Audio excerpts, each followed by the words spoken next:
Assalamualaikum warahmatullahi wabarakatuh. Jadi pada kesempatan kali ini saya akan melakukan pemaparan materi mengenai mata kuliah perancangan arsitektur tematik, yang dimana untuk objek perancangannya yaitu sekolah menengah kejuruan yang berbasis otomotif dengan judul perancangan SMK otomotif di Kota Gorontalo dengan pendekatan arsitektur industrial. Sebelum lanjut ke pemaparannya, perkenalkan, nama saya Yusril Bagus Pangestu dengan NIM 5514222014. Langsung saja kita masuk ke dalam materinya.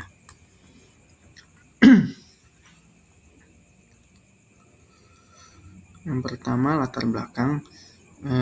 Pendidikan kejuruan merupakan salah satu pilar utama dalam pengembangan sumber daya manusia yang berkualitas dan juga berdaya saing. Namun, fasilitas pendidikan kejuruan di Kota Gorontalo itu bisa dibilang belum cukup optimal untuk pembelajarannya, sehingga dibutuhkan fasilitas-fasilitas yang bisa menunjang siswa-siswa untuk bisa menghadapi dunia kerja nantinya.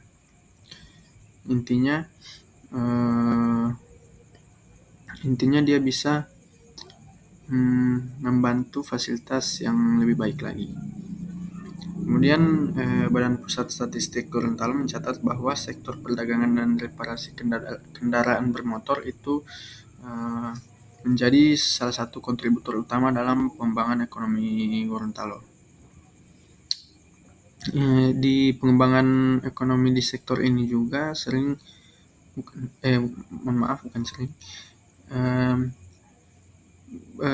meningkat sebesar 4,2% dibandingkan tahun-tahun sebelumnya. Data ini saya ambil di BPS tahun 2023. Kemudian untuk temanya sendiri, kenapa memilih arsitektur industrial? Jadi yaitu untuk mengingat bahwa karakteristik dari industrial itu sangat menempel pada bidang otomotif. Itu. Jadi untuk arsitektur industrial sendiri, saya rasa dia sangat menempel di bagian pembangunan otomotif, kemudian gudang yang berbasis yang pabrikan gitu.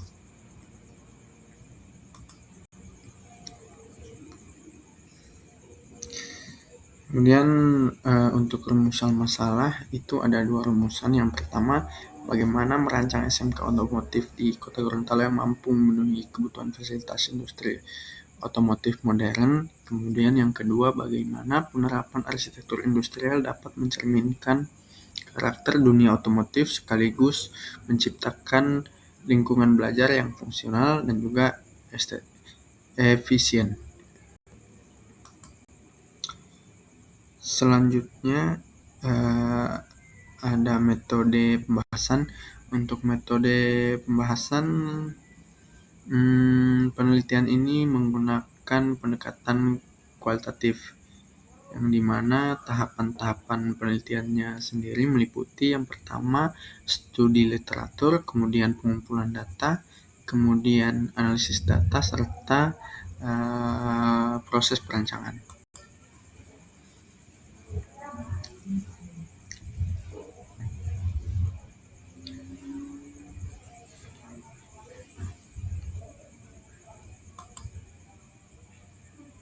Selanjutnya ada studi banding. Yang pertama itu studi banding di sekolah luar negeri yang terletak di China. Nama sekolahnya itu adalah Sekolah Tongtai. Jadi untuk sekolah ini sendiri, dia adalah salah satu kawasan super blok, yang dimana kawasan ini dia menampung berbagai macam fasilitas pendidikan dari mulai TK, SD, hingga SMP. Untuk penerapan temanya sendiri,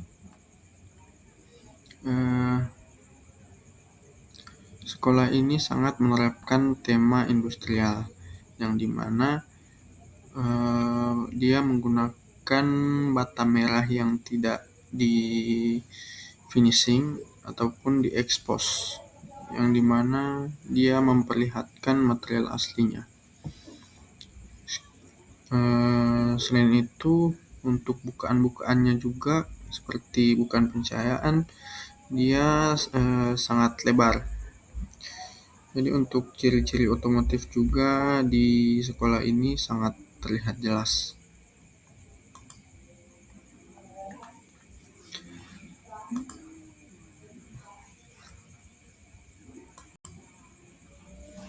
Selanjutnya kita masuk ke bagian besaran ruang. Untuk nama-nama ruang pada besaran ruang, yang pertama untuk ruang pembelajaran teori, ada ruang kelas, ruang guru, ruang capsek, TU, ruang konseling, ruang rapat, serta perpustakaan. Kemudian untuk praktik workshop, ada bengkel TKR, bengkel TSM, bengkel mesin, kemudian ruang instruktur, serta ruang untuk melakukan diagnosa kerusakan motor maupun mobil.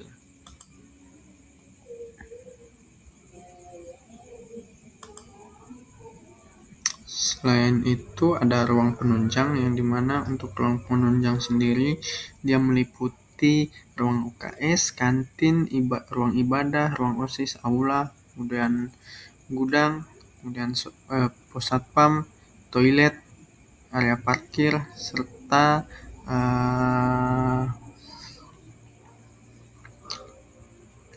lapangan.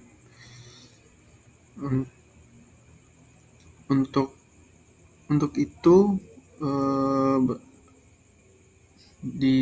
setelah diakumulasikan total besaran ruang, jadi untuk semua total besaran ruang didapatkan untuk ruang pembelajaran itu ada 675 meter persegi, untuk ruang praktek 900 meter persegi, kemudian ruang penunjang itu 2500 meter persegi. Selanjutnya masuk ke lokasi terpilih. Untuk lokasinya ada di Kecamatan Sipatana, Kota Gorontalo, dengan luasan site kurang lebih ada 10.000 meter persegi atau bisa dibilang 1 hektar. Untuk perhitungan KDB, KLB, KDH-nya didapatkan untuk KDB itu 2.000 meter persegi, untuk KLB 49.000, serta KDH adalah 4.000. Kemudian ada juga analisis SWOT di sini. Kita skip saja. Selanjutnya adalah analisis site. Yang pertama untuk analisis klimatologi, berdasarkan klimatologi suhu rata-rata itu di Kota Gorontalo mencapai angka 32 derajat dengan bulan yang terpanas yaitu April, sedangkan suhu terendah berada di angka 23 derajat. Untuk potensi yang saya dapatkan yaitu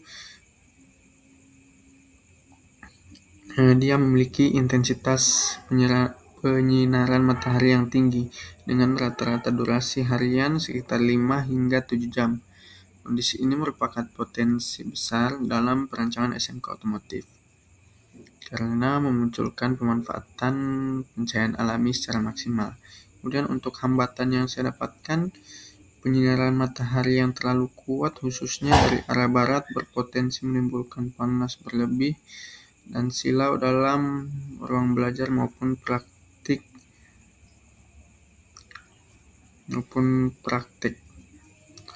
Solusinya yaitu dengan mengorientasikan bangunan memanjang dari utara ke selatan untuk meminimalisir paparan langsung dari timur dan barat.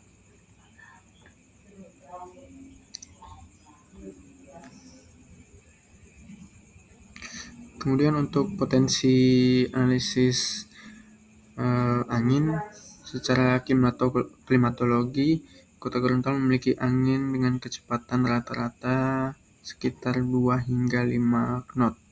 Setara dia dengan 1 sampai 2,5 meter per detik. Dengan arah dominan dari arah timur laut dan barat daya. Kondisi ini sangat menguntungkan untuk perencanaan ventilasi alami pada bangunan SMK.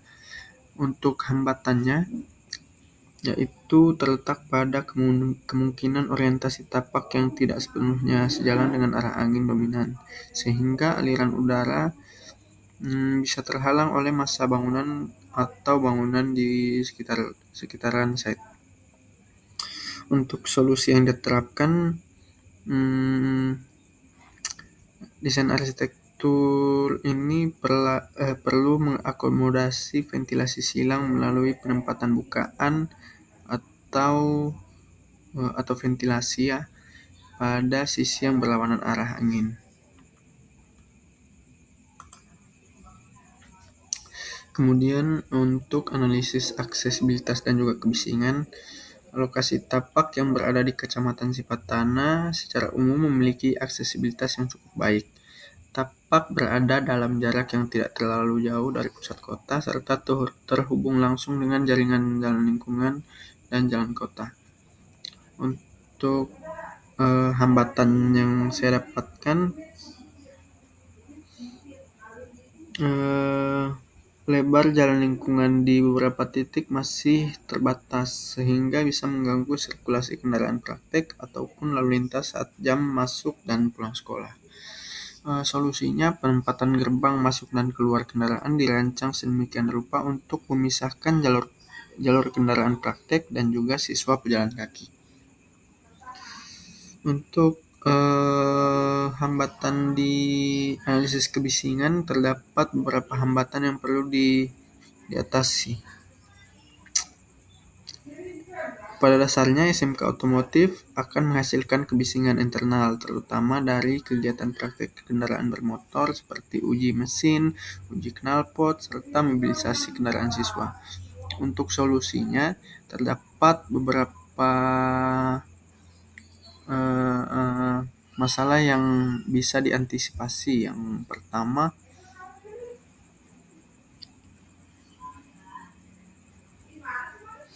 pertama itu bisa digunakan material-material yang kedap suara pada bagian-bagian bangunan lab seperti itu. Atau bisa juga menggunakan penanaman pohon yang bisa menghalangi suara kebisingan dari dalam keluar. Di sini ada pengelompokan ruang. Untuk pengelompokan ruang sendiri saya membagi 2, yaitu ada, karena ini adalah bangunan pendidikan, jadi saya rasa tidak ada ruang pengelompokan ruang yang private secara mikro. Jadi di sini ada public dan juga semi-public. Nah, kita masuk ke konsep tata masa yang dimana untuk ruang administrasinya itu dia ada mencakup beberapa ruangan, yaitu ruang OSIS, ruang guru, kemudian TU, kemudian ruang Kepsek, dan ruang-ruang lainnya macam UKS seperti itu. Jadi untuk ruang kelas 10 yang berwarna biru muda saya tempatkan terpisah dengan jurusan yang lainnya, karena mengingat bahwa kurikulum yang digunakan adalah kurikulum merdeka, jadi hal ini bisa berpotensi memisahkan ruang seperti ini, saya rasa bisa berpotensi. Sekedar informasi, kurikulum merdeka pada pendidikan SMA maupun SMK, yaitu dia kelas 10 itu dia masih belum bisa mengambil jurusan yang spesifik. nanti masuk ke kelas 2 baru dia bisa mengambil jurusan yang dia minati. Jadi untuk kelas 10 dia masih belajar tentang dasar-dasar. Jadi saya rasa nanti naik ke kelas 11 baru itu bisa terpisah kelasnya. Kalau untuk kelas 10 dia masih dalam satu ruangan saja. Kemudian di sini ada parkiran juga. Untuk lab-lab saya taruh di sebelah sini karena mengingat kebisingan tingkat tinggi berada di bagian lab, jadi saya jauhkan dari area musola dan saya tempatkan di area yang cukup berisik juga, yaitu di bagian parkiran.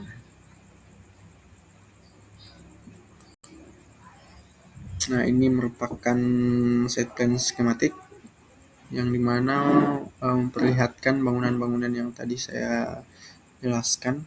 Di sini ada masjid, kemudian ruang kelas, di sini ruang administrasi, kemudian aula dan perpus, serta lab-lab dan juga parkiran. Ini adalah layout plan yang memperlihatkan denah lantai 1 untuk bangunan-bangunan itu sendiri. Nah, di sini ada tampak kawasan yang memperlihatkan tampak depan dari kawasan pendidikan menengah kejuruan otomotif.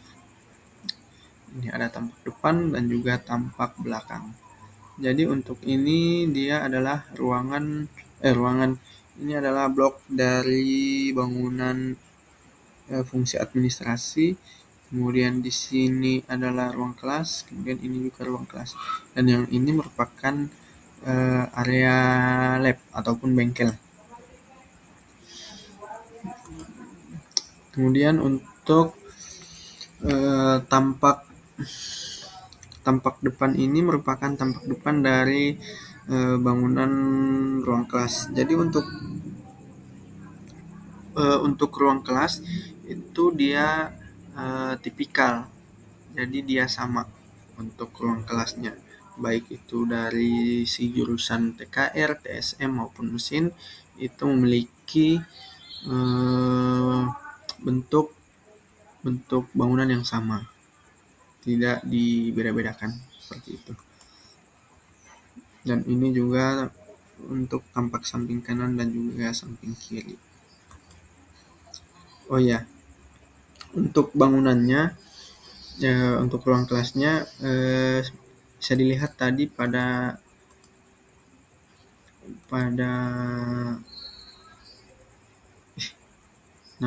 set plan ini itu dia memiliki bangunan karena ruang kelasnya hanya sedikit, maka dari itu karena ruang kelasnya satu blok itu satu jurusan, maka saya memanfaatkan KLB dari si rencana tata ruang di daerah tersebut atau di daerah Sipatana, Kota Gorontalo. Jadi karena luas lahannya kecil, jadi saya bangun secara vertikal. Bangunan bermasa namun vertikal. Untuk tiap masa-masa bangunan itu adalah 3 lantai. Di sini ruang kelasnya 3 lantai. Nah, ini memperlihatkan suasana perspektif dari bagian depan. Di mana ini untuk entrance-nya, untuk ke area administrasi. Kemudian ini memperlihatkan suasana perspektif dari bagian lapangan. Ini adalah area ruang kelas yang sebelah sini. Yang sebelah kiri ini yang ada secondary skin-nya itu adalah aula. Jadi aulanya itu semi terbuka. Di sebelah sini di lantai 1, kemudian di lantai atasnya itu merupakan perpustakaan. Nah, ini adalah perspektif dari musola. Oke, jadi sekian presentasi dari saya. Apabila ada kekurangan, saya mohon maaf. Billahi taufiq wal hidayah. Wassalamualaikum warahmatullahi wabarakatuh.